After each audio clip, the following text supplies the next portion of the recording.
사실 이제 개인적인 경험이나 주변의 경험을 전달드리는 게 이게 듣는 사람에게는 직접적이고 뭔가 와닿으실 수도 있는데, 저는 오늘 이제 객관적인 지식을 전달을 하고 그에 이제 응용할 수 있는 스트레스 프로그램을 설명을 드리면서, 그래서 처음에는 이론이 좀 기반이 되어 있습니다. 우리가 그 신체가 정신을 지배한다 이런 말 들어보셨을 겁니다. 그래서 정신신체의학입니다. 그래서 정신과의 한 분야로서 80년에 가까운 역사를 가지고 있습니다. 이제 두 가지 기본 과정이 있습니다. 첫 번째는 마음과 몸이 일치된다. 그리고 모든 병에서 심리적 요인을 고려해야 한다는 것입니다. 현재는 이제 일반적인 한방향 화살표인 마음에 의해 몸이 병들었다는 이런 의미보다는 신체에 끼치는 정신과 어떤 정신에 끼치는 신체의 영향을 상호 이렇게 양방향으로 고려하는 어떤 홀리스틱한 의미가 보편적입니다. 이 시간에 말씀드릴 스트레스가 가장 중요하겠고, 또 이제 치료에 좀 비수능적일 경우 조금 더 위험 요소가 있고요. 그리고 건강하지 못한 생활 양식, 그리고 부정적인 정서 상태, 여기에는 우울이나 불안 등이 있을 것입니다. 이번 시간에는 스트레스 관리에 대해서 말씀드릴 것이기 때문에 이 스트레스 리스폰스를 가져왔고, 그 스트레스 반응으로서 맨 위에 보시면 신경 전달 물질에 의한 반응이 있고, 옆에는 이제 한 번쯤 이렇게 들어보신 여러 가지 세로토닌이나 도파민 이런 것 등등의 물질들이 관여를 한다는 이론이고요. 한스 셀리에라는 사람입니다. 이분이 처음으로 스트레스 모델을 제시하였는데요. 스트레스를 처음 받았을 때 세 가지 반응이 일어날 수 있습니다. 또 이제 유명한 이론이 하나 있어서 가져와 봤고요. 그 위에 이제 보시는 이제 토마스 홈리스, 리차드 라헤와 정신과 의사들이 정립한 것입니다. 그 정신-신체 장애에서 위장관계에 장애를 줄 수 있습니다. 몇 가지 질병을 쭉 이렇게 나열해 놨고요. 맨 위에서부터 이제 기능성 소화 장애, 그 아래는 위궤양, 등등 해서 이제 제가 순서대로 대표적인 거 몇 가지만 가져왔습니다. 그래서 앞서 말씀드린 것처럼 스트레스한 라이프 이벤트가 면역 반응을 저하시킬 수 있기 때문에 스트레스 관리도 중요합니다. 이제 소화성 위궤양이 있을 때 이제 흔히 처방되는 이제 제가 TCA라는 정신과 약을 써놨고요. 이것들은 이제 대사가 간에서 이루어지기 때문에 간독성을 조심해야 되고, 이제 약물 치료도 할 수 있지만 흔히 이제 하는 정신치료, 상담이라고 알고 계시는 정신치료도 하실 수가 있습니다. 이제 날씨가 추워지고 하다 보니까 관상동맥 질환을 굉장히 조심해야 합니다. 그래서 위험 요인은 이제 정신과적으로만 제가 저렇게 기술을 해놨고, 가장 이제 위험 요인이 우울이라고 합니다. 그 다음 불안도 있고요. 그 다음 타입 A 성격이라고 하는데, 뒤에서 한 번 더 나오겠지만 적개심과 분노가 많은 성격이 심혈관계 장애의 위험 요소가 된다고 합니다.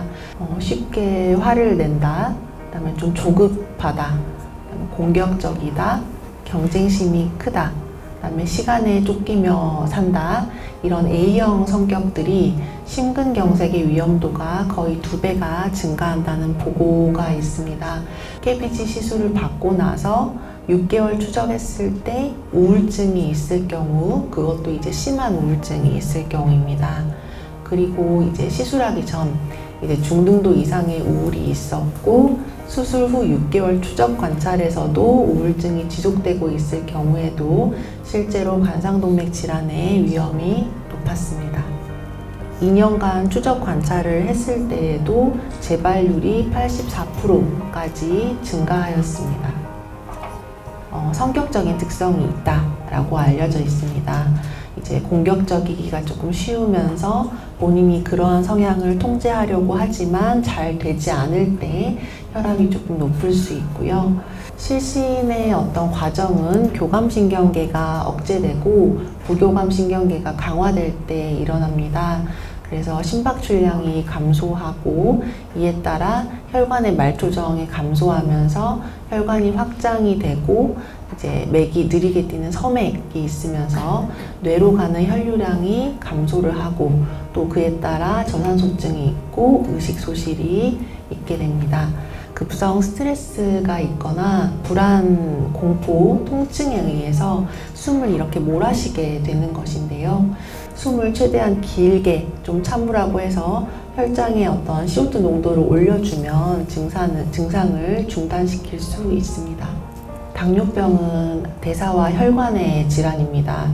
또 이제 좌절이나 외로움, 낙심 같은 정서적 스트레스가 있을 때 당뇨병이 갑자기 생길 수도 있습니다. 또 이제 스트레스가 이제 아시는 것처럼 아토피성 피부염도 일으킬 수 있습니다. 이 피부 병변이 있으면 스트레스를 받고 또 스트레스를 받으면 병변이 더 나빠지는 특징이 있습니다. 이제 스트레스로 인해서 발생할 수 있는 병이 계속 나오고 있습니다.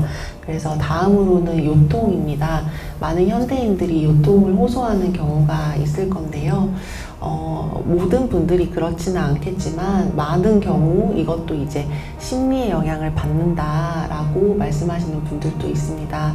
대부분의 두통은 그 기질적인 것과는 무관하다고 합니다. 즉 이제 두통이 있을 때 병원에 찾아오셨을 때 MRI를 찍었을 때 특별한 이상이 없으시다라는 이야기를 듣는 경우가 많고요. 두통이 만성적인 경우에는 약을 써보기도 하지만 결국에는 정신치료까지 하는 경우도 있습니다.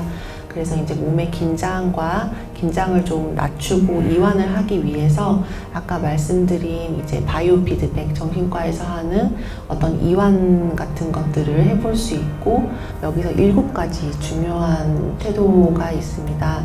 저도 이제 책을 읽고 강연을 준비하면서 굉장히 일반적인 이야기이지만 평소에 잘 지키지 못하는 것들이 많더라고요. 그래서 다시 한번 저도 제 스스로 스트레스 관리를 위해서 조금 이렇게 마음을 다잡아 봤고요.